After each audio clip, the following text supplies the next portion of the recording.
윤석열 대통령은 직접 이렇게 얘기했습니다. 불법적인 상황인 건 알지만 비극적인 이 유혈 사태를 막기 위해서 출석한 것이다. 이렇게 밝혔습니다.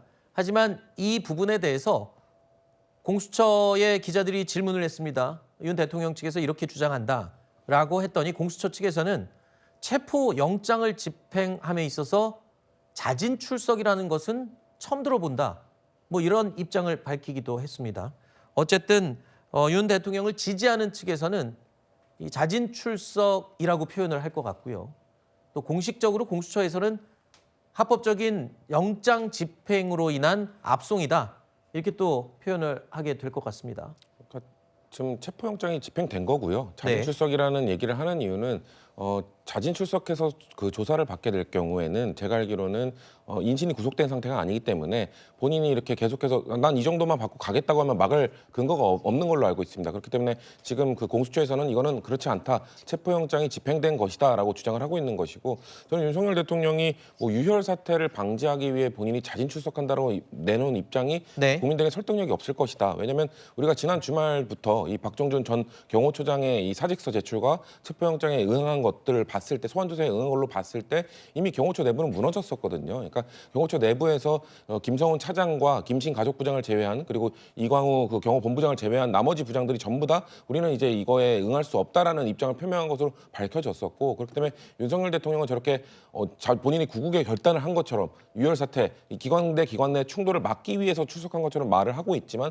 사실상 경호처 내부에서도 이건 막지 않겠다라는 내부적 그 결속이 이미 있었기 때문에 사실상 포기하고 나간 것이다. 그렇기 때문에 앵커께서 지적하신 것처럼 계속해서 우리는 자진 출석한 것이다. 자진 출석한 것이다. 이렇게 프레임을 짜려고 하는 이유는 수사를 받는 과정에서 이어지는 그 인신 구속 상태의 그 본인이 할 수 있는 저항을 좀 더 높이기 위해서 자꾸 체포영장이 집행된 것이 아니라는 걸 강조하기 위함이지만 저는 공수처가 계속해서 밝혔듯이 이건 체포영장이 집행된 것이기 때문에 48시간 내에 구속영장도 이어질 것이고 대통령이 원하는 대로는 되지 않을 것이다라는 말씀 드리고 싶습니다. 네.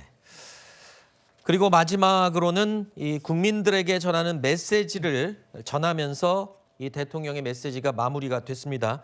이 마지막에 전하는 메시지는 청년들에게 전하는 메시지를 언급을 했습니다. 그러면서 자유민주주의의 소중함을 정말 재인식하게 됐다. 그리고 여기에 대한 열정을 보여주시는 것을 보고 지금 법이 무너지는 칠흑 같은 어두운 시절이지만 희망적이다. 이렇게 발언을 했습니다. 자, 이 부분을 듣고 이런 느낌이 들었습니다.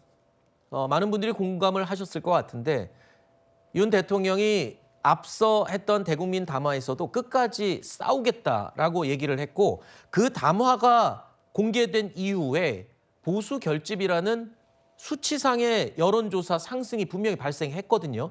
물론 국민의힘에서는 우리가 잘해서 한 게 아니고 이 부분에 대해서 조심스럽게 얘기를 합니다만 윤 대통령이 마지막에 이 메시지로 마무리한 것도 보수 결집이나 아니면 여론의 추이를 여전히 지금 의식하고 있는 게 아니냐 이런 생각이 들어요. 네, 그렇습니다. 현직 대통령이고 비록 오늘 체포영장이 집행됐지만 윤 대통령 본인 스스로가 정치인입니다. 체포되는 마당에 왜 그런 메시지를 냈느냐 의아하실 수도 있겠지만은 향후 진행되는 이 법정에서의 다툼 그리고 헌재에서의 탄핵심판 절차 또한 정치적인 성격을 띠지 않을 수가 없습니다. 네. 여론의 향배에 따라서 뭐 재판이 영향받는다 이런 뜻이 아니라 국민들이 그 재판을 보는 그 상황들, 심판 절차, 심판의 과정 이런 것들이 정치권 전체에 영향을 미칠 수 있고 윤 대통령이 만약에 탄핵이 인용될 경우에 펼쳐질 수 있는 조기 대선에서의 판세도 정해질 수가 있는 상황이 충분히 가능합니다. 네. 그렇기 때문에 윤 대통령이 여러 고려를 하면서 메시지를 낸다고 볼 수가 있는데 특히나 이 청년 부분에 대해서 집중해서 메시지를 낸 부분도 저희가 관심 있게 봐야 한다. 네. 왜냐하면 지금 시위 양상을 볼 때 물론 기존의 보수 지지층이라고 볼 수 있는 연령이 좀 높고 그런 분들도 있지만 젊은 남성 위주의 시위에 참가하시는 분들도 있다.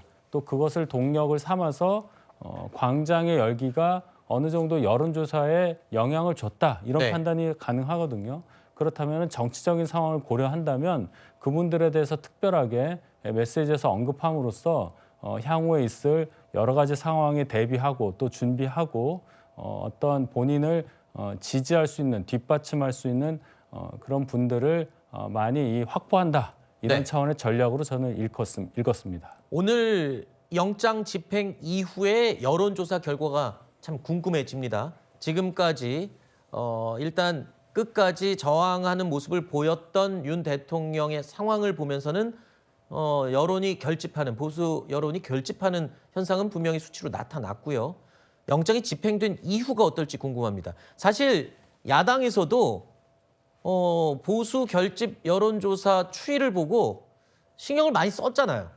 그렇지 않습니까? 맞습니다. 초반에 조사가 나왔을 때는 이 여론조사가 좀 잘못된 것 아니냐라는 얘기들도 있었지만 네. 그 이후에 다른 여론조사들이 비슷한 추이를 보여왔기 때문에 당내에서도 이것을 단순히 그냥 보수의 결집, 그냥 뭐 보수가 과표집된 것 아니냐라는 정도로 치부할 수는 없다라는 얘기가 많이 나왔습니다. 근데 네. 그런 것들이 뭔가 뭐 아무래도 이 탄핵 전국에 있어서 비상계엄 이후의 전국에 있어서 민주당이 작은 실책들을 좀 한 것들도 있었고, 그리고 프레임 전환에 또 그러니까 국민의힘이 추구했던 프레임 전환에 우리가 말려들었다는 얘기도 많았습니다. 왜냐하면 네. 프레임 전환이 뭐냐면 비상계엄 이후에 뭔가 비상계엄이 잘못된 것이다라는 그 논의, 그리고 탄핵을 해야 된다는 찬반 논의로 이끌어왔어야 되는데 국민의힘이 이거를 이제 정당 간 경쟁, 국민의힘과 민주당의 경쟁으로 이 프레임을 전환하는 시도를 숱하게 해왔거든요. 근데 네. 그런 것들의 빌미를 민주당이 좀 제공해 줬기 때문에 이런 지지율의 격차가 다시 줄어들었다라는 판단들이 있기 때문에 앞으로 있어서 일단 체포영장 집행되지 않았습니까? 다시 그 탄핵 정국으로 좀 프레임을 전환하기 위한 민주당의 노력이 있다면은 저는